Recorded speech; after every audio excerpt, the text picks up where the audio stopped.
Bonjour à tous. On va commencer, on va prier, on va dire un mot de prière et commencer. Seigneur, merci pour ta grâce et merci pour le privilège que nous avons d'être ensemble réunis pour t'élever, pour t'adorer.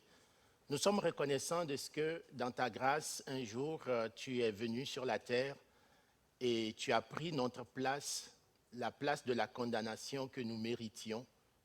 Et Seigneur, par ta mort, nous avons la vie. Et Seigneur, ce matin, c'est confiant de ce que tu as fait de nous, tes servantes et tes serviteurs, que nous venons devant ton trône de grâce et te demander ta présence, implorer ta présence au milieu de nous. Tu as dit dans ta parole que là où 2 ou 3 sont rassemblés en ton nom, tu es au milieu d'eux. Seigneur, nous avons cette conviction que tu es parmi nous. Seigneur, viens nous instruire par ta parole, viens nous enseigner, viens, Seigneur, nous rappeler, Seigneur, tes ordonnances, afin que, Seigneur, en serrant ta parole dans nos cœurs, que, Seigneur, nous puissions marcher, Seigneur, en conformité de vie avec toi, que nous puissions marcher, Seigneur, dans tes voies jour après jour. Seigneur, que ton nom soit béni. Oui, Éternel, non pas à nous, mais à ton nom donne gloire, à cause de ta bonté et de ta fidélité en Jésus-Christ. Amen. Bonjour, donc on continue le survol aujourd'hui. Donc si vous n'avez pas eu l'occasion de prendre les copies pour les grandes lignes, en tout cas les grandes lignes qu'on va aborder aujourd'hui, donc je crois qu'il y en a encore derrière. Et j'aimerais qu'on commence ce matin par la lecture d'un texte dans le deuxième livre des Rois, donc 2 Rois 6, 8 à 23. 2 Rois, donc deuxième livre des Rois au chapitre 6.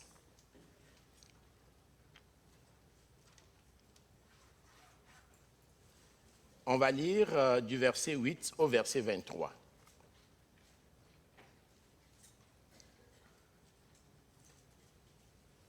Là, il est écrit: Le roi de Syrie était en guerre avec Israël.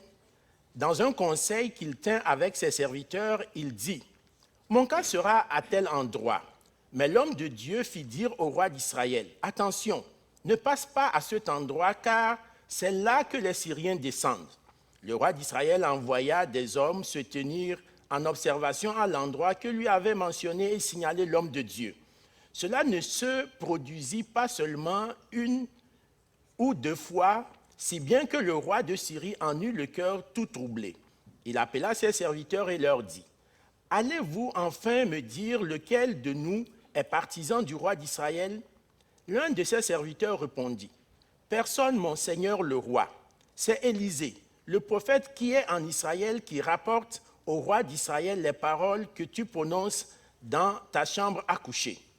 Le roi dit: Allez, repérez où il est et je le ferai capturer. On vint lui dire: Il est à Dothan.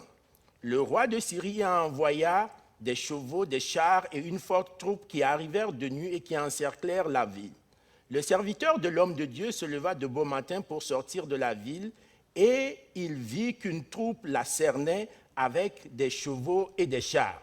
Il dit alors à l'homme de Dieu: Ah, mon Seigneur, comment ferions-nous? Il répondit: N'aie pas peur, car ceux qui sont avec nous sont plus nombreux que ceux qui sont avec eux. Puis Élisée pria: Éternel, ouvre ses yeux pour qu'il voie.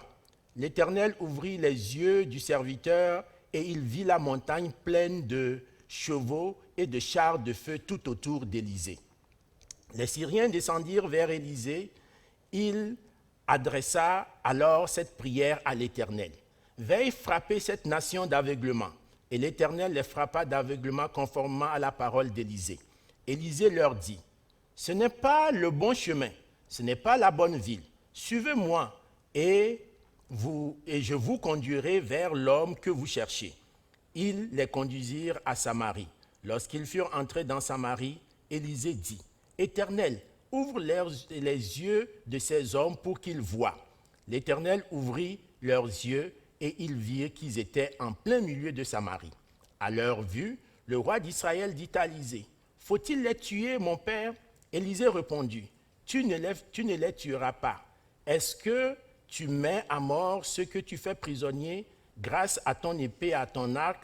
Donne-leur du pain et de l'eau, afin qu'ils mangent et boivent et qu'ils repartent ensuite vers leur Seigneur. Le roi d'Israël leur fit servir un grand repas, et ils mangèrent et burent, puis il les renvoya, et ils repartirent vers leur maître. Les troupes des Syriens ne vinrent plus sur le territoire d'Israël. Donc, j'ai voulu commencer l'étude ce matin par ce texte. Ce texte, à chaque fois que j'ai eu l'occasion de le lire, on voit toute la puissance de Dieu qui se manifeste au travers de la scène qui nous est décrite. Et aujourd'hui, on va parler des anges et de Satan. Et ce texte fait vraiment une belle référence à certains aspects qu'on va regarder ensemble ce matin. On voit qu'on est entouré des réalités que nous ne percevons pas avec nos sens physiques.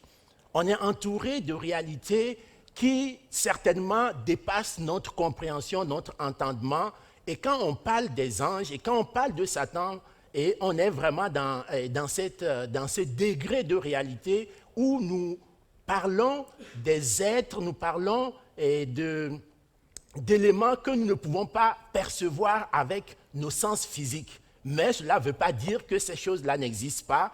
Et la réaction du serviteur d'Élisée, qui était cerné par une grande troupe armée et qui se demandait comment on allait s'en sortir dans cette situation, alors qu'Élisée avait eu le privilège que Dieu ouvre ses yeux et qu'il voit cette réalité qui n'était pas perceptible aux autres, a prié le Seigneur en demandant « Seigneur, montre à mon serviteur cette réalité spirituelle qui nous entoure et qui me donne toute cette confiance-là. » Et effectivement, le Seigneur l'a fait et le serviteur a enfin vu donc ces chars de feu, donc probablement l'armée de l'Éternel qui était descendue pour défendre le prophète et défendre Israël.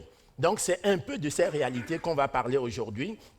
Aujourd'hui, la leçon aujourd'hui est découpée en 4 parties. On va voir les anges, qui sont-ils? Ensuite, on va parler de la place et du rôle des anges dans le plan de Dieu. La 3e partie va porter sur les démons, qui sont-ils? On va voir que ce sont d'autres anges, mais un peu particuliers. On va voir qu'est-ce qui fait leur particularité. Et enfin, on va parler des activités de Satan et de ses démons. Donc, la première question à laquelle on voudrait répondre dans la première partie, c'est les anges, qui sont-ils? C'est quoi cette réalité-là? Et voilà une définition qu'on donne généralement. Les anges sont des créatures célestes dépendant du Dieu unique. Ils sont un peu inférieurs à l'homme en force et en connaissance et en intelligence. Donc, c'est ça en fait, si on parle des anges, ce sont des créatures. Ils ne sont pas Dieu. Les anges, ce n'est pas Dieu. Donc, on verra plus loin une des raisons pour lesquelles on ne peut pas adorer les anges, parce que les anges ne sont pas Dieu. Ce sont des créatures au même titre que les hommes, au même titre que toutes les autres créatures de Dieu. Ils sont dans la description que la parole de Dieu donne des anges. Ils sont de peu supérieurs aux hommes en force, en puissance. On va voir tout ça en détail. Donc, dans la première partie, je vais aborder 4 points dans la première partie. Les créatures, on va parler un peu plus, on va voir les textes qui nous décrivent les anges comme étant des créatures spirituelles, différents types de créatures spirituelles. Donc, la Bible présente différents types de créatures spirituelles. On va parler d'une certaine hiérarchie qu'il y a parmi le monde angélique et on va parler de quelques caractéristiques aussi des anges. Donc, dans le premier point, regardons un peu quelques textes qui décrivent ces créatures, les anges. La Bible dit qu'ils sont créés par Dieu et dans la Bible, on voit d'autres textes qui nous parlent des anges. Il y a d'autres textes qui sont cités, on parle des saints. Donc parfois, le mot saint n'est pas utilisé pour les chrétiens, mais il est utilisé quand on lit par exemple le livre de Job, on dit que Dieu était rassemblé avec les saints, donc, ou avec les enfants de Dieu. Donc des fois aussi, on utilise les fils de Dieu. Donc des fois, on utilise donc dans Job 6 cette expression, Job 1,6, les fils de Dieu étaient rassemblés avec Dieu et Satan s'est présenté au milieu d'eux. Donc, les anges sont des créatures de Dieu et on trouve d'autres noms dans la Bible qui désignent les anges. La première chose qu'il faut remarquer, c'est que la Bible dit que les anges sont extraordinaires et fascinants. La description qu'on donne des anges peut fasciner. D'ailleurs, le texte qu'on vient de lire, dans le livre des rois, on parle des chars de feu. Donc, ce que le serviteur d'Élisée voyait, c'était des chars de feu. Donc, ils peuvent prendre des formes assez fascinantes. Ils sont doués d'un sens moral. Et ça, c'est très important parce que cela va déterminer la suite de ce qu'on va dire tout à l'heure. Les anges sont doués d'un sens moral. C'est-à-dire qu'ils ont la capacité de choisir. Ils ne sont pas contraints d'obéir à Dieu s'ils ne décident pas d'obéir à Dieu. Ils ont un libre arbitre. Donc, ils ont la capacité de choisir. 2 Pierre 2, le verset 4 dit « Car si Dieu n'a pas épargné les anges qui ont péché, mais s'il les a précipités dans les abîmes des ténèbres et les a réservés pour le jugement. » Donc, on voit clairement que Dieu a prononcé un jugement sur les anges qui avaient la liberté d'obéir à Dieu ou de ne pas obéir à Dieu. Et ceux dont on nous parle ici, manifestement, ont choisi de ne pas obéir à Dieu. Donc, quand on lit Jude, c'est un seul chapitre au verset 6 de Jude, il est dit qu'il a réservé pour le jugement du grand jour, enchaînés éternellement dans les ténèbres, les anges qui n'ont pas gardé leur dignité, mais qui ont abandonné leur propre demeure. Donc, il est clair, il est évident que les anges ont une capacité de faire un choix, un libre arbitre. Ils sont doués d'un sens moral. Ils peuvent choisir d'obéir ou de ne pas obéir à Dieu, à leur Créateur. Le deuxième point que j'aimerais aborder, c'est que ce sont des créatures spirituelles qui sont au service de Dieu. Normalement, les anges, s'ils obéissent à Dieu, ils sont au service de Dieu. C'est Dieu qui les a créés, donc Dieu va leur donner un ministère, une mission, va leur donner des ordres et ils vont obéir à ces ordres. Et dans la manifestation du service qu'ils rendent à Dieu, ils peuvent se rendre visibles. Ils peuvent se rendre visibles. On a dit que ce sont des créatures invisibles. On a vu dans le cas d'Élisée qui priait pour son serviteur et il a fallu que Dieu donne à son serviteur une capacité, on va dire, surhumaine pour qu'il soit en mesure de voir les anges. Sauf qu'il arrive parfois que Dieu permette à des anges de prendre des formes corporelles que nos yeux physiques peuvent voir et on voit des manifestations, plusieurs manifestations dans la Bible. Peut-être un des cas le plus célèbres, c'est la visite de l'ange Gabriel à Marie pour lui annoncer qu'elle devait être la mère du Seigneur. Donc, l'ange s'est présenté physiquement, a pris une forme physique et s'est présenté à Marie. Donc, on voit bien qu'ils peuvent prendre donc, cette forme physique. Dans le livre des psaumes, au psaume 91, le verset 11, « Car il a ordonné à ses anges de te garder dans toutes tes voies. » Et Hébreux 1, 13 à 14 renchérit en disant « Auquel de ces anges a-t-il jamais dit « Assois-toi à ma droite jusqu'à ce que je fasse de tes ennemis ton marchepied » Ne sont-ils pas tous des esprits au service de Dieu, envoyés pour exercer un ministère en faveur de ceux qui doivent hériter du salut? Donc, il est clair que les anges qui obéissent à Dieu sont au service de Dieu, ils peuvent se manifester et Dieu peut les envoyer pour exercer un ministère particulier en faveur des hommes. Donc ça, c'est important de l'avoir à l'esprit. Maintenant, le deuxième point que je vais aborder, c'est vraiment les différents types de créatures célestes dont parle la Bible. Donc, ils prennent différents noms dans la Bible. Et le premier, en tout cas, un des premiers types qui nous est présenté dans la Bible, et ce, très, très, très tôt dans les Écritures, dans Genèse, on parle des chérubins.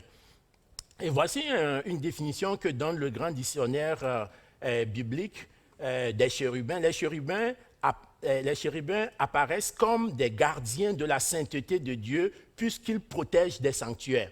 L'une des premières fois qu'on a fait mention des chérubins dans la parole de Dieu, c'est après le péché d'Adam et Ève. Donc, quand Adam et Ève ont péché et ont été, et Dieu a dû envoyer des chérubins pour garder l'arbre de la vie afin qu'ils maintenant qu'ils avaient goûté aux fruits de la connaissance du bien et du mal, qu'ils ne puissent pas qu'ils ne puissent pas avoir accès. Donc, ce sont les chérubins que Dieu a envoyés. Donc, ce sont des serviteurs de Dieu, des anges qui sont envoyés pour garder. Donc, ça, on le voit dans les Écritures, dans Genèse 3, le verset 24. C'est ainsi qu'il chassa Adam et il mit à l'orient du jardin d'Éden des chérubins qui agitaient une épée flamboyante pour garder le chemin de l'arbre de vie. Donc, c'est une des premières fois qu'on fait mention de ces créatures-là. Donc, d'autres types de créatures célestes dont parle la Bible, on parle des séraphins. Les séraphins, si on lit et là, on en a une description assez exhaustive. Vous vous rappelez de la vision que le prophète Ésaïe a eue et qui a littéralement permis à Ésaïe de voir toute la gloire de Dieu, la puissance de Dieu. Et quand Ésaïe a eu ce privilège de voir Dieu sur son trône avec tout ce qui l'entourait, donc il nous a fait description des séraphins. Donc dans Ésaïe 6, à partir du verset 2 au verset 7, il est écrit « Des séraphins se tenaient au-dessus de lui. Ils avaient chacun 6 ailes, 2 dont ils se couvraient la face, 2 dont ils se couvraient les pieds, 2 dont ils se servaient pour voler. Ils criaient l'un à l'autre et disaient « Saint, Saint, Saint est l'Éternel des armées. Toute la terre est pleine de sa gloire. » Les portes furent ébranlées dans leur fondement par la voix qui retentissait et la maison se remplit de fumée. Alors je dis, malheur à moi, je suis perdu, car je suis un homme dont les lèvres sont impures. J'habite au milieu d'un peuple dont les lèvres sont impures et mes yeux ont vu le roi, l'Éternel des armées. Mais l'un des séraphins vola vers moi, tenant à la main une pierre ardente qu'il avait prise sur l'autel avec des pincettes. Il en toucha ma bouche et dit, « Ceci a touché tes lèvres, ton iniquité est enlevée, ton péché est expié. » Donc on voit bien encore non seulement la description des séraphins qui étaient des anges au service de Dieu, qui étaient dans sa présence, ils passaient leur temps à louer Dieu, à crier « Saint, Saint, Saint est l'Éternel Dieu des armées ». Et mieux encore, on voit encore aussi un autre aspect qu'on a souligné tantôt, c'est qu'ils sont là pour servir les enfants de Dieu. Donc on voit un des séraphins s'envoler vers le prophète Ésaïe, le toucher avec une pierre ardente qu'il avait prise avec des pincettes en disant « Voici ce que Dieu veut faire de toi, il veut expier ton péché, il veut te rendre pur pour que tu puisses être en mesure de pouvoir observer toute cette gloire qui entourait le trône de Dieu. » Donc voilà un peu la description qu'on a dans la parole de Dieu des séraphins.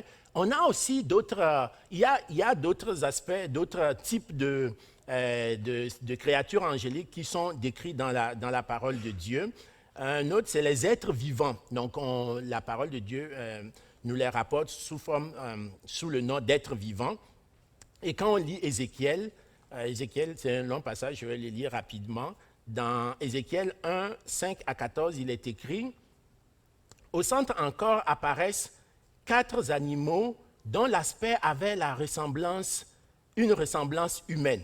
Chacun d'eux avait 4 faces et chacun avait 4 ailes. Leurs pieds étaient droits et la plante de leurs pieds était comme celle du pied d'un veau. Ils étincelaient comme les reins polis. Ils avaient des mains d'hommes sous les ailes et les ailes de leurs 4 côtés, et tous les 4 avaient leurs faces et leurs ailes. Leurs ailes étaient jointes l'une à l'autre et ils ne se tournaient point en marchant, mais chacun marchait droit devant soi. Quant à la figure de leurs faces, ils avaient tous une face d'homme. Tous les 4, une face de lion à droite, et tous les 4, une face de bœuf à gauche. Et tous les 4 une face d'aigle. Leurs faces et leurs ailes étaient séparées par le haut. 2 de leurs ailes étaient jointes l'une à l'autre et 2 couvraient leur corps. Chacun marchait droit devant soi. Ils allaient où l'esprit les poussait à aller et ils ne se tournaient point dans leur marche. L'aspect de ces animaux ressemblait à des charbons de feu ardent. C'est comme l'aspect des flambeaux et ce feu circulait autour des animaux. Il jetait une lumière éclatante et il en sortait des éclairs. Et les animaux couraient et revenaient comme de la foudre. Donc, voilà encore une description qui nous est faite. Je ne sais pas si vous essayez de vous faire une image de à quoi ressemblaient ces êtres. Généralement, quand on voit certains films de science-fiction, on peut voir des créatures assez un peu bizarres. Et on peut dire, ça c'est quoi? Ce ne sont pas des hommes, ce ne sont pas des animaux, c'est un ensemble de tout. Ici, l'auteur parle, ils avaient une face d'homme, ils avaient une face de lion, ils avaient une face d'aigle, En fait, je crois que l'auteur n'avait pas de mots pour expliquer et décrire ce qu'il voyait. Il voyait des choses, mais il était littéralement difficile dans le langage humain de décrire de façon absolue à quoi ressemblaient ces êtres. Donc on voit vraiment cet aspect fascinant que peut avoir ces créatures célestes. Donc voilà un peu quelques grands types de créatures, quelques différents types de créatures célestes que la parole de Dieu nous rapporte. Et on voit la même description quasiment semblable dans Apocalypse où l'apôtre Jean aussi avait une vision et il décrit il y a encore devant le trône comme une mer de verre semblable à du cristal. Au milieu du trône et autour du trône, il y avait 4 êtres vivants remplis d'yeux devant et derrière. Le premier être vivant est semblable à un lion.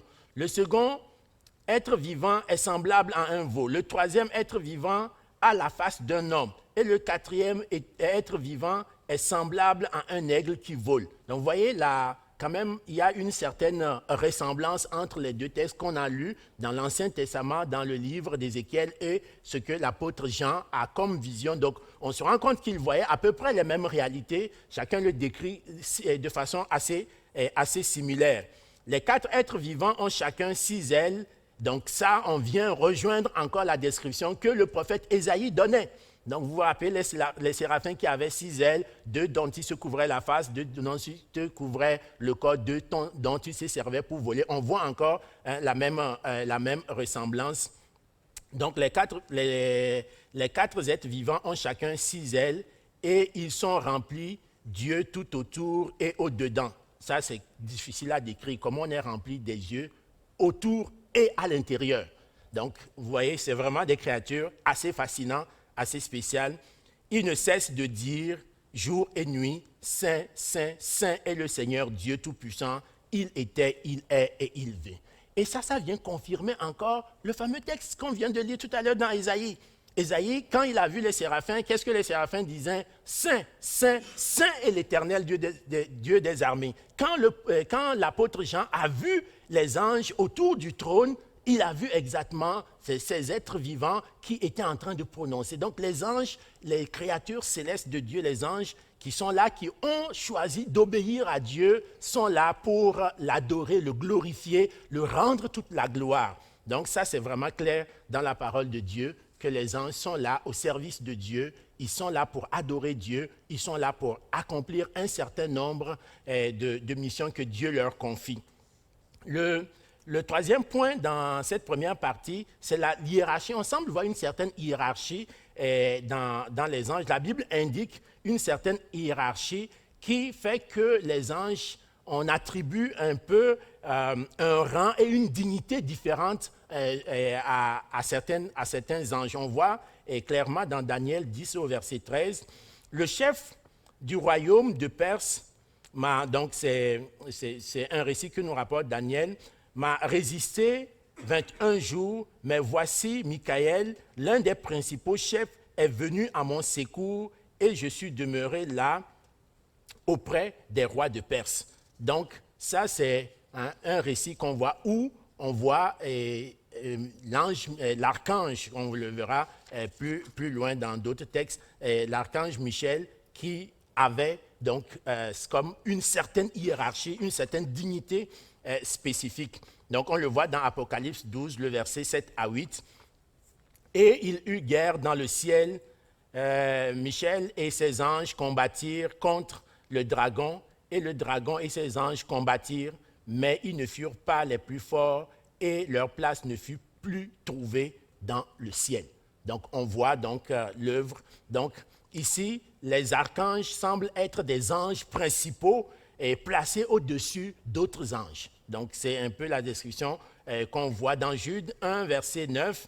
Donc il est écrit, « Or l'archange Michel, lorsqu'il contestait avec le diable, et lui disputait le corps de Moïse, n'osa pas porter contre lui un jugement injurieux, mais il dit que le Seigneur te reprime. » Donc, voici en tout cas un indice dans la parole de Dieu qui semble dire que les anges n'ont pas le même rang, n'ont pas la même dignité, et que les archanges étaient comme un rang supérieur et qui avaient sous leur ordre d'autres anges et qui étaient tous au service de Dieu. Donc, le quatrième point de la première partie, c'est quelques caractéristiques qu'il est important que nous puissions garder à l'esprit parce que ça va définitivement conditionner notre perception que nous avons des anges. Donc, la parole de Dieu nous dit que les anges ne sont pas omniprésents. Les anges ne peuvent pas être partout. Dieu est omniprésent. Dieu peut être partout en tout temps. Mais les anges n'ont pas cette capacité et on voit des indices clairs dans la Bible qui nous indiquent que les anges ne sont pas omniprésents. On voit souvent que les anges se déplacent d'un endroit à un autre. S'ils étaient omniprésents, ils pouvaient être à tous les endroits en même temps, mais la Bible parle de leur déplacement de façon constante. Donc on voit dans Luc, dans l'évangile de Luc au chapitre 1, verset 26, « Au 6e mois, l'ange Gabriel fut envoyé par Dieu dans la ville de Galilée appelée Nazareth. » Donc on en a fait mention tout à l'heure. Et on voit aussi d'autres textes comme celui de Daniel on a lu un extrait tout à l'heure. Il me dit, Daniel, ne crains rien, car dès le premier jour où tu as eu à cœur de comprendre et de t'humilier devant Dieu, tes paroles ont été entendues et c'est à cause de tes paroles que je viens. Le chef donc du royaume de Perse m'a résisté pendant 21 jours, mais voici Michael, l'un des principaux anges, est venu. Donc on voit qu'il est venu, il s'est déplacé, il est venu à mon secours et je suis demeuré là auprès des rois de Perse. Je viens maintenant, donc l'autre ange qui avait été envoyé premièrement, donc viens maintenant, donc je viens maintenant pour te faire connaître ce qui doit arriver à ton peuple dans la suite des temps, car la vision concerne encore ces temps-là. Donc ils se déplacent, les anges ne sont pas omniprésents, ils se déplacent. Donc, maintenant, on peut se demander, ils sont exactement combien, ces anges? La Bible dit qu'ils sont très nombreux. On n'a pas un chiffre à donner, ils sont très nombreux. La Bible parle de myriades d'anges. Il dit, l'Éternel est venu du Sinaï, il s'est élevé avec eux de Séhir, il resplendit de la montagne de Paran, et il est sorti du milieu de ces saintes myriades. Donc, on parlait du fait que les anges aussi sont appelés des saints. Il leur a de leur droite envoyé le feu de la loi.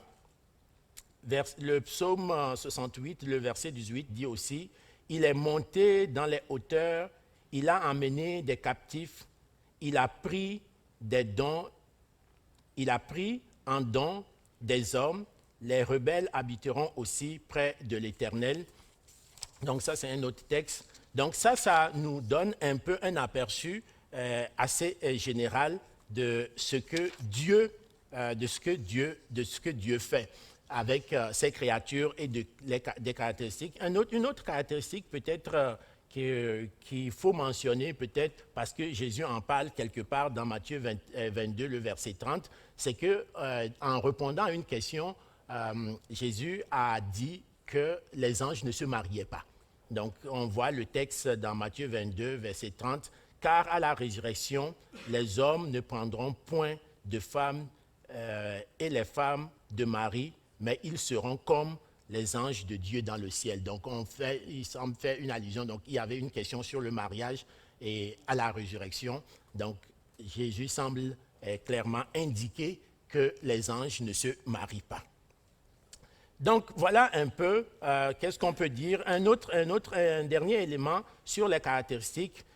On voit, et ça on l'a dit clairement dès le début aujourd'hui, que les anges sont doués d'une grande puissance, d'une grande force, d'une grande intelligence. Et on voit dans le psaume 103, le verset 20, « Bénissez l'Éternel, vous tous ses anges, qui êtes puissants en force et qui exécutez ses ordres en obéissant à la voix de sa parole. » Donc on voit, et un autre psaume dit clairement que les anges ont été créés de peu inférieurs à Dieu. Donc, tandis que les anges, le 2 Pierre 2, verset 11, tandis que les anges supérieurs en force et en puissance ne portent pas contre elles de jugement injurieux devant le Seigneur. Donc, on voit vraiment clairement qu'une des caractéristiques des anges, c'est qu'ils sont vraiment, ils ont une force et une puissance indescriptible, du moins d'autant supérieure à la force et à la puissance des êtres humains. Donc voilà, ça c'était un peu pour couvrir la première partie, qui sont les anges. Donc on survole rapidement ce point. Donc la deuxième partie que j'aimerais couvrir, c'est la place et le rôle des anges dans le plan de Dieu. Pourquoi Dieu a créé les anges? À quoi ils servent? Donc c'est quoi leur place dans le plan de Dieu? Donc j'aimerais couvrir 2 points, les anges qui montrent la grandeur de l'amour et du plan de Dieu.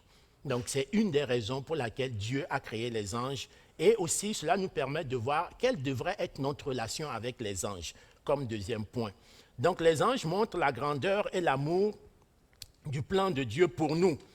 Donc on voit qu'un des rôles, c'est que les racheteurs régneront avec Dieu et siégeront pour juger les anges. Et je vais m'expliquer un peu plus sur ce point, parce que cela va nous permettre de comprendre quelle doit être notre relation avec les anges. Regardons ensemble Apocalypse 5 plutôt, le verset 9. Donc, là, on lit, « Et il chantait un cantique nouveau en disant, « Tu es digne de prendre le livre et d'en ouvrir les sceaux, car tu as été immolé et tu as racheté pour Dieu par ton sang des hommes de toute tribu, de toute langue, de tout peuple et de toute nation. » Et dans 1 Corinthiens 6, le verset 3, il est écrit, « Ne savez-vous pas que nous jugerons les anges et nous ne jugerions pas à plus forte raison les choses de cette vie. » Donc ça, c'est une réponse de l'apôtre Paul par rapport à l'attitude des Corinthiens. Et l'apôtre Paul fait allusion ici du fait que si Dieu nous donne ce privilège d'être un jour, de siéger avec lui un jour, comme nous le dit le verset qu'on a lu plus tôt dans Apocalypse, il dit que Dieu a sauvé les gens de toutes les tribus, de toutes les langues, de tous les peuples, et ils vont siéger avec lui, ils vont régner avec lui. Et ce règne-là semble même s'étendre sur les créatures, ces créatures célestes que sont les anges et que nous jugerons ces anges. Donc il est évident que bien que les anges, on l'a dit tout à l'heure, semblent être comme supérieurs aux hommes en force et en puissance, il y a quelque chose que les anges n'ont pas. Ils ne sont pas créés à l'image de Dieu. La Bible, il n'y a aucune référence biblique qui nous dit que les anges, même s'ils sont des créatures assez fascinantes de Dieu, ils ne sont pas créés à l'image de Dieu. Seul l'homme semble avoir ce privilège. Et on semble voir cette spécificité, cette particularité dans le rôle que Dieu confie aux hommes, qu'il a racheté par le sacrifice de son Fils. Ils vont régner avec lui, les hommes vont régner avec lui, et ils auront même le privilège, s'il y a lieu, de juger les anges. Donc ça, c'est un élément important pour nous à comprendre dans le plan de Dieu. Donc, on peut pousser le raisonnement plus loin avec le deuxième point, c'est qu'on voit l'émerveillement des anges au témoignage de l'amour de Christ pour les hommes. On voit que les anges sont étonnés. sont étonnés de voir le Fils de Dieu, Dieu le Fils, prendre cette forme humaine et descendre pour sauver les hommes. Ils sont étonnés, ils sont fascinés, émerveillés par la démonstration de l'amour de Dieu. C'est quelque chose d'assez fascinant pour les anges. On voit l'apôtre Pierre le dire dans 1 Pierre 1, le verset 12. Il leur fit révéler que ce n'était pas pour eux-mêmes, mais pour vous, qu'ils étaient des dispensateurs de ces choses qui vous ont été annoncées maintenant par ceux qui vous ont prêché l'Évangile par le Saint-Esprit envoyé du ciel, dans lequel les anges désirent plonger leur regard. On dirait que toute la grâce de Dieu manifestée envers les hommes, les anges sont contemplatifs devant ces choses. Ils se demandent, waouh, comment se fait-il? Quel est ce grand amour? Un plan tellement merveilleux en faveur de ces créatures. Parce que nous aussi, nous sommes des créatures au même titre que les anges. Même si nous avons été créés à la ressemblance de Dieu, les anges sont fascinés, émerveillés par le plan merveilleux que Dieu a pour les hommes. Et on voit ici l'apôtre Pierre qui dit que les anges voudraient, c'est un mystère pour eux, ils voudraient comprendre quelle est l'importance que l'homme a au point que le Seigneur, le Dieu souverain, le Dieu éternel, accepte de prendre la forme humaine et venir nous sauver. Ça reste quelque chose qui fascine les créatures célestes, les anges. Donc, voilà ce qu'on peut dire aussi sur notre relation que nous devons avoir que nous devons avoir avec les anges. Il est clair que nous devions être conscients de leur présence et de leur ministère que Dieu leur confie en notre faveur. On doit être conscient de ça. Et c'est une des raisons pour laquelle je vous ai lu le texte de 2 Rois. Le serviteur d'Élisée n'était pas conscient de ça. Et toute sa peur, quand il a vu les chars qui encerclaient la ville, il a dit, on est perdu, c'est fini. On ne peut plus s'échapper. Si au moins on l'avait vu la nuit, on aurait pu partir clandestinement de nuit. Mais maintenant, il fait jour et on est encerclé. Alors que son maître, Élisée, était assez serein. Et il ne comprenait pas pourquoi il est serein. Et Élisée a prié le Seigneur en disant, ouvre-lui ses yeux pour qu'il voie. Nous n'avons pas besoin que Dieu ouvre nos yeux de façon miraculeuse comme il a fait pour le serviteur d'Élisée pour qu'il voie. On doit être conscient parce que nous, on a une révélation plus grande que celle que le serviteur d'Élisée avait parce que nous, on a la révélation de la parole de Dieu qui nous a été transmise par les Saintes Écritures. Et on sait que la parole de Dieu dit vrai. Vous vous rappelez de notre leçon 2, on a parcouru, survolé la doctrine de la parole de Dieu qui dit la parole de Dieu. Tout ce que la parole de Dieu nous rapporte est la vérité. Et la vérité, c'est que nous sommes entourés de ces créatures de Dieu que Dieu a mis à son service et pour accomplir un ministère particulier en faveur des hommes. Nous devions être conscients de leur présence, que nous ayons l'aptitude de voir physiquement ou pas, cela n'est pas important. Ce qui est important, c'est ce que déclare la parole de Dieu. Donc nous devions être conscients et on voit l'auteur de l'Épître aux Hébreux qui va même jusqu'à dire « N'oubliez pas l'hospitalité quand en l'exerçant, quelques-uns ont logé des anges sans le savoir. » Ce qui veut dire qu'il y a des gens qui sont venus chez vous. Ce n'est pas forcément, ce texte ne fait pas forcément une allusion tout simplement en disant qu'on a accueilli quelqu'un chez nous, une vraie personne chez nous, et qu'en l'accueillant, on l'a accueilli comme un ange. Ça va vraiment au-delà de ça. Il y a des personnes qui ont reçu, on voit si vous retournez dans l'histoire biblique, Abraham qui reçoit des gens chez lui et qui ne s'aperçoit pas que en réalité, ce n'était pas des êtres humains qu'il a reçus, même si ceux qu'il a reçus avaient le corps d'êtres humains, ce sont des anges qui avaient pris cette forme. Donc, c'est pourquoi l'auteur de l'Épître aux Hébreux nous dit clairement, n'oubliez pas l'hospitalité, parce que quand vous recevez quelqu'un, pour vous, ce n'est qu'une personne parmi tant d'autres, mais peut-être que c'est aussi la manifestation de Dieu au travers de l'envoi d'un de ses serviteurs, d'un de ses anges. Donc, c'est ce que l'auteur de l'Épître aux Hébreux nous dit ici. Le deuxième point, dans notre relation, les anges ne détiennent aucune nouvelle révélation. Et ça, malheureusement, si vous êtes abonné à Internet, vous pouvez entendre des histoires où des gens pensent avoir de nouvelles révélations parce qu'ils ont eu la visite ou une vision extraordinaire. Ils ont rencontré un ange de Dieu et cet ange de Dieu leur a envoyé un message qu'ils doivent adresser à l'Église de Dieu. Et pourtant, les Saintes Écritures disent clairement, Galates 1, le verset 8, et c'est l'apôtre Paul qui parlait aux Galates parce que justement, certaines personnes amenaient de nouvelles doctrines sous prétexte que ce sont de nouvelles révélations qui n'ont pas été dites, qui n'ont pas été connues précédemment et c'est quelque chose d'assez nouveau qui vient d'apparaître. Donc l'apôtre dit clairement, quand nous-mêmes ou quand un ange du ciel annoncerait un autre évangile que celui que nous vous avons prêché, qu'il soit anathème, qu'il soit maudit. Donc c'est clair que c'est ce que la parole de Dieu nous dit par rapport à notre relation que nous devions avoir avec les anges. Un autre point, c'est qu'on ne doit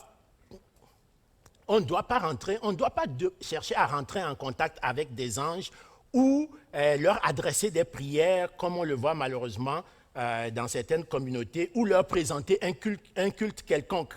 Colossiens 2, verset 18 nous dit qu'aucun homme, sous une apparence d'humilité ou par un culte des anges, ne vous ravisse à son gré le prix de la course, tandis qu'il s'abandonne à ses visions et qu'il est enflé d'un vain orgueil par ses pensées charnelles.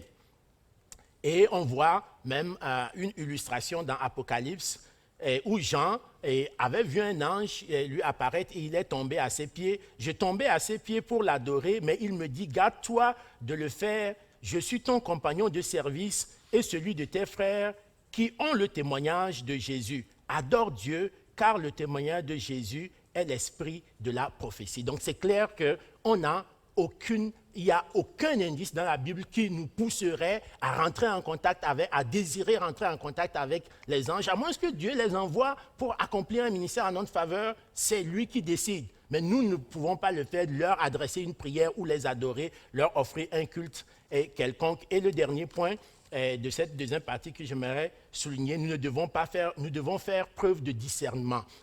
Ce n'est pas parce qu'on a parlé des anges, on a parlé de ce ministère que les anges peuvent accomplir en faveur des hommes que tout ce qui passe et qui aurait l'aspect d'un ange, on doit accepter que c'est un serviteur de Dieu parce qu'il y a des anges qui ne sont pas au service de Dieu. Cela me permet d'aborder la troisième partie, les démons, qui sont-ils? L'origine des démons est Satan comme chef des démons. On voit clairement que ce sont des anges de Dieu qui sont rentrés en rébellion avec le Créateur. Et on l'a vu clairement dans les textes qu'on a lus dans Jude, chapitre 1, verset 6, et aussi dans 2 Pierre 2, 4. Car si Dieu n'a pas épargné les anges qui ont péché et qui les a précipités dans les abîmes éternels et réservés pour le jugement. Donc, c'est 2 textes qu'on a lus tantôt et qui disent clairement que les démons, ce sont des anges, mais qui ont choisi de désobéir à Dieu plutôt que de lui obéir.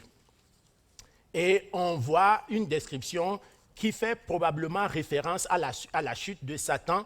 Et dans Ésaïe 14, il est écrit « Te voilà tombé du ciel, astre brillant, fils de l'aurore. Tu es abattu à terre, toi, le vainqueur des nations. Tu disais en ton cœur, je monterai au ciel, j'élèverai mon trône au-dessus des étoiles de Dieu. Je m'assiérai sur la montagne de l'assemblée à l'extrémité du septentrion. Je monterai sur le sommet des nuées. Je serai semblable au Très-Haut. Tu as été précipité dans le séjour des morts, dans les profondeurs de la fossée. » Donc, on voit clairement une référence ici que le prophète fait et qui semble faire référence probablement à la chute de Satan. Satan est le chef de ces anges qui ont choisi de désobéir. Satan signifie littéralement adversaire. Et on voit encore une image que je vous donnais tout à l'heure dans le livre de Job. On dit que, or, les fils de Dieu, les anges, vinrent un jour se présenter devant l'Éternel et Satan vint aussi au milieu d'eux. 1 Chronique 21, 1 nous dit, Satan se leva contre Israël et il excita David à faire le dénombrement d'Israël. On voit que c'est vraiment l'adversaire de Dieu. Tout ce que Dieu fait, Satan doit trouver quelque chose par la ruse, par toutes sortes de combines pour essayer de s'opposer à Dieu. C'est pourquoi Satan veut signifier littéralement l'adversaire de Dieu. Et dans Zacharie 3, le verset 1, on dit « Il me fit voir Josué, le souverain sacrificateur, debout devant l'ange de l'Éternel et Satan qui se tenait à sa droite pour l'accuser. » Donc Satan, il ne rate pas une occasion. Et nous devions être conscients aussi de cette réalité. Et Jésus lui dit, donc dans Matthieu 4, verset 10, parlant à Satan, Satan, or, retire-toi, Satan, car il est écrit, tu adoreras le Seigneur ton Dieu et tu le serviras lui seul après la tentation que Jésus a eue dans le désert après les 40 jours de jeûne au début de son ministère. Jésus leur dit, je voyais Satan tomber du ciel comme un éclair. Donc cela nous montre un peu une image du sort qui est réservé à Satan et à ses démons et de la puissance que Dieu, ou du privilège que Dieu donne à ses serviteurs, à ses enfants, de pouvoir s'opposer à cet adversaire, parce que lui s'oppose à Dieu et nous, comme enfants de Dieu, nous sommes appelés à être toujours dans un combat avec Satan et ses démons. Satan est présenté dans la parole de Dieu sous d'autres noms. On voit dans Matthieu 4, 1 que Satan est appelé le diable, et aussi la référence est faite dans Apocalypse 12, le verset 9. Et plus loin, dans Genèse 3, 4, on parle de Satan comme le serpent. Donc, on utilise l'image du serpent donc, pour désigner Satan. Et 2 Corinthiens 11, 3 aussi. Toutefois, de même que le serpent séduisit Ève par sa ruse, je crains que vos pensées ne se corrompent et ne se détournent de la simplicité à l'égard de Christ. Et on le voit dans Apocalypse aussi 20, le verset 2. Il saisit le dragon, le serpent ancien qui est le diable et Satan, et il le lia pour 1000 ans. Donc on voit là des indices aussi qui nous amènent aussi vers la fin de ce que nous allons voir dans les prochaines minutes. Donc Belzébul aussi, c'est une autre terminologie qui est utilisée pour désigner Satan. Donc on voit aussi l'expression dans les épîtres, Satan qui est désigné comme le prince de la puissance de l'air dans Apocalypse 2.2. Donc la dernière partie que j'aimerais aborder, c'est les activités de Satan et des démons. Et ça, je vous dirais que ça prendra une année pour en parler. Parce qu'on est entouré, malheureusement, de cette réalité. Elle semble moins évidente en Occident parce qu'elle a pris peut-être des formes pseudo-scientifiques, en tout cas un peu anodines, et elle semble peut-être plus visible dans d'autres coins de la planète, du monde, mais il n'en demeure pas moins que sous tous les cieux, Satan et ses démons sont à l'œuvre. Satan est à l'origine du péché, c'est clairement dit dans la Bible que Satan est à l'origine du péché, et on le voit dans la tentation de Adam et Ève, on voit toute la ruse. Dieu a-t-il vraiment dit? Dieu a-t-il vraiment dit? Et tout de suite, le doute est semé dans le cœur de Ève. Elle se dit, peut-être que... Et on voit les conséquences de cette attitude-là dans la suite. Et on voit qu'il est le meurtrier, le père du mensonge. C'est exactement l'expression que Jésus utilise. Vous avez pour père le diable et vous voulez accomplir les désirs de votre père. Il a été le meurtrier dès le commencement. Il ne se tient pas dans la vérité parce qu'il n'y a pas de vérité en lui. Lorsqu'il profère le mensonge, il parle de son propre fond, car il est menteur et le père du mensonge. Donc je crois que les paroles, les déclarations de Jésus ne peuvent pas être plus claires que ça. Les démons s'opposent à l'œuvre divine et cherchent par tous les moyens à détruire l'œuvre de Dieu. Satan et ses démons utilisent tous les moyens. Et quand on dit tous les moyens, c'est vraiment tous les moyens. Donc ils utilisent le mensonge, la séduction, la ruse, le meurtre, pour détourner les élus de Dieu. Donc, on le voit dans Jean 8, 44. Il est écrit, « Vous avez pour père le diable et vous voulez accomplir les désirs de votre père. » Donc, c'est clair que le diable et ses démons vont essayer de nous pousser, comme Élie de Dieu, à désobéir à Dieu et exactement à être à son service plutôt qu'être au service de Dieu. Donc, on voit aussi dans Apocalypse 12, 9, donc d'autres références.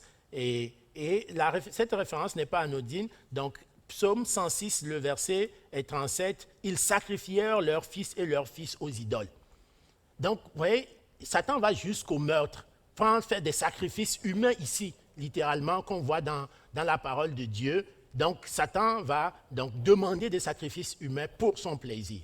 Donc, toujours dans l'idée de pousser le peuple de Dieu, les enfants de Dieu ou les hommes à désobéir à Dieu parce qu'il sait que ce n'est pas le plan de Dieu ainsi.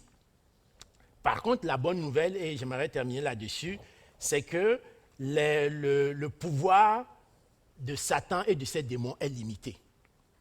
Le pouvoir de Satan et de ses démons est limité. On le voit clairement dans l'histoire de Job.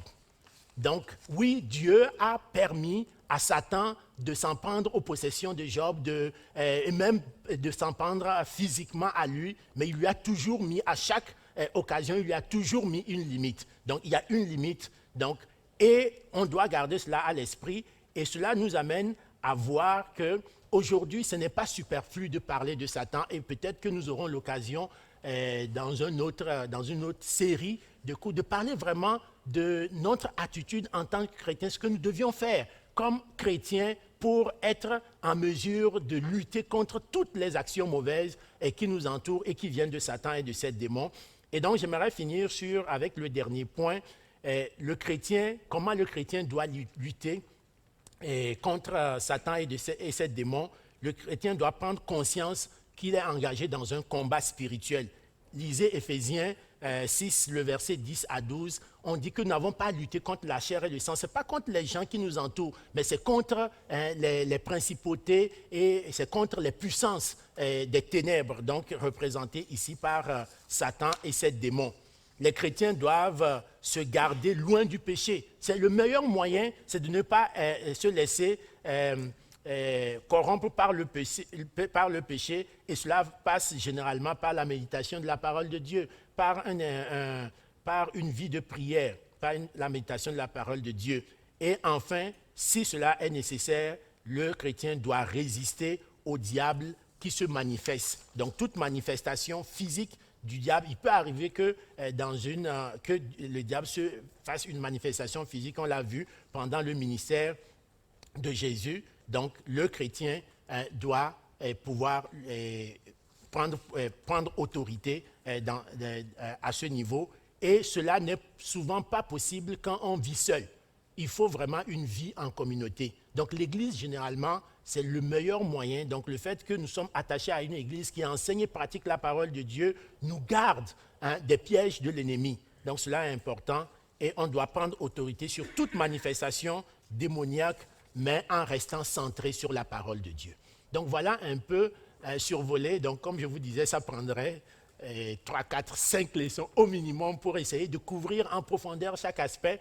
Mais nous espérons qu'au travers de la leçon d'aujourd'hui, vous comprenez bien quelle est notre position comme enfants de Dieu, une position privilégiée, créature à l'image de Dieu. Il existe des créatures célestes qui ne sont pas à l'image de Dieu, mais qui sont au service de Dieu. Certains ont choisi de rester au service de Dieu, qu'on appelle les anges. D'autres ont choisi de désobéir à Dieu, qu'on appelle les démons. À leur tête, Satan. Il se manifeste, ses puissances se manifestent dans la vie de tous les jours. Ce n'est pas superflu, même si on ne les voit pas avec des cornes habillées en rouge. Cela ne veut pas dire qu'ils ne sont pas à l'œuvre. Donc, à nous, comme chrétiens, de rester attachés à la parole de Dieu, rester attachés à notre Église, à l'assemblée de nos frères et sœurs, et de pouvoir résister au diable dans toutes ses œuvres si ces œuvres-là se manifestent, parce que nous sommes appelés, comme le Seigneur est venu pour détruire les œuvres du diable, nous sommes appelés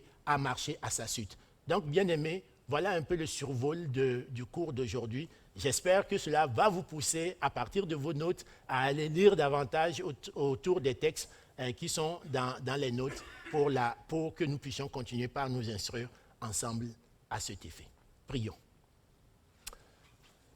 Père Céleste, nous sommes reconnaissants ce matin pour le privilège que nous avons d'être ensemble et de pouvoir ensemble méditer ta parole. Seigneur, il est évident que nous ne pouvons pas voir toutes les choses qui nous entourent. Mais tu nous dis dans ta parole que nous sommes entourés de réalités spirituelles qui dépassent de loin tout ce que nous pouvons imaginer.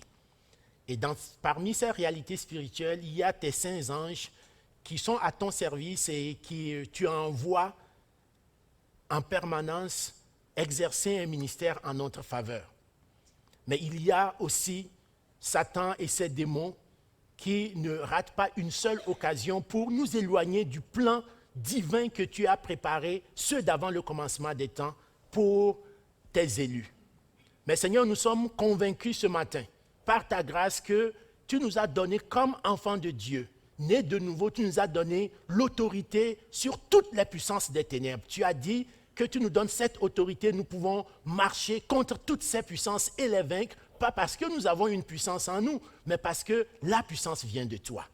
Merci Seigneur pour ta grâce et conduis-nous jour après jour en sorte que nous soyons victorieux de toutes les ruses et de tous les mensonges de l'ennemi. C'est en Jésus-Christ que nous prions. Amen.